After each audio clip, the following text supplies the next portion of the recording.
Hi there, my name is Dale Walker and I'm Deputy Editor for IT Pro, and today I'm going to give you a brief overview of what a no-deal Brexit means for EU data transfers. The first thing to note is that GDPR will still apply to the UK even if it leaves the European Union.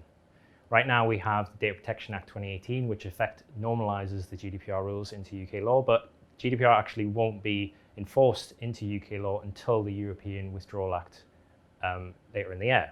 Therefore, you'll still need to abide by GDPR rules until that time. But to be honest, if you do that, you'll basically cover your backs for most eventualities anyway. Now, before we talk about the no-deal Brexit effect, it's important to note that if you do not send any data to the EU, or if you do not receive any data from the EU, then in effect, nothing of what happens over the next few months really matters to you too much, other than the need for better documentation taking and more regular checkups with the ICO. But in effect, nothing of what happens will really have much of an impact on you. But for those that do, things are going to get a little bit more complicated. The primary reason for this is that when the UK leaves the EU, it will become a third country under EU status. That means that effectively the UK will be outside the jurisdiction of GDPR, and therefore it needs an adequacy agreement from the European Union in order for data to transfer to it.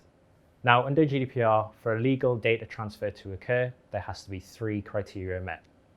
Either you get an adequacy agreement from the EU, you use an adequate safeguard, or you use an exception. Now, for data transfers to the EU, we don't really have to worry about that too much because the UK government have already said that they'll deem any country in the European Economic Area as adequate when we leave the European Union. Therefore, sending data to those countries will not be subject to any further restrictions. However, the problem occurs when we try to then get data from those EEA countries to the UK.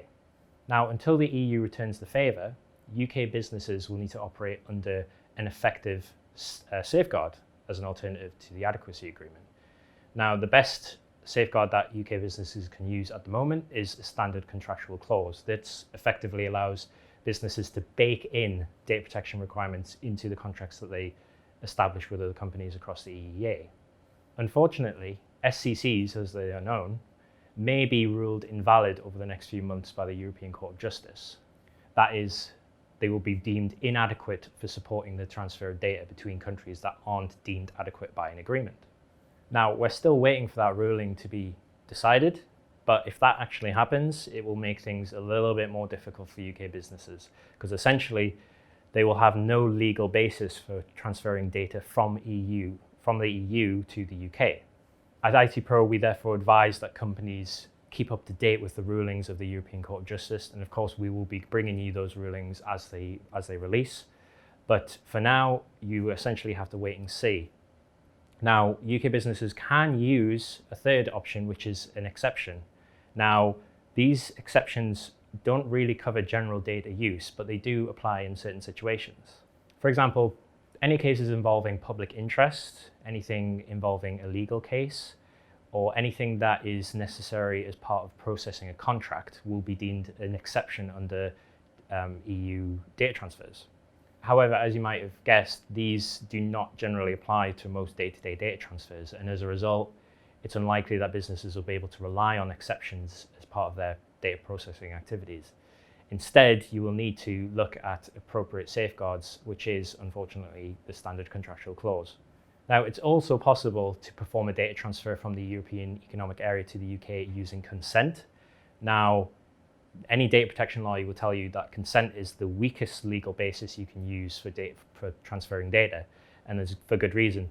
Consent can be withdrawn at any time, and if that happens as part of your critical data processing and critical data transfers, you're essentially stuck. Now, this is all subject to the UK leaving the EU without a deal, so you never know, we may end up leaving with a deal, but right now it's not looking likely.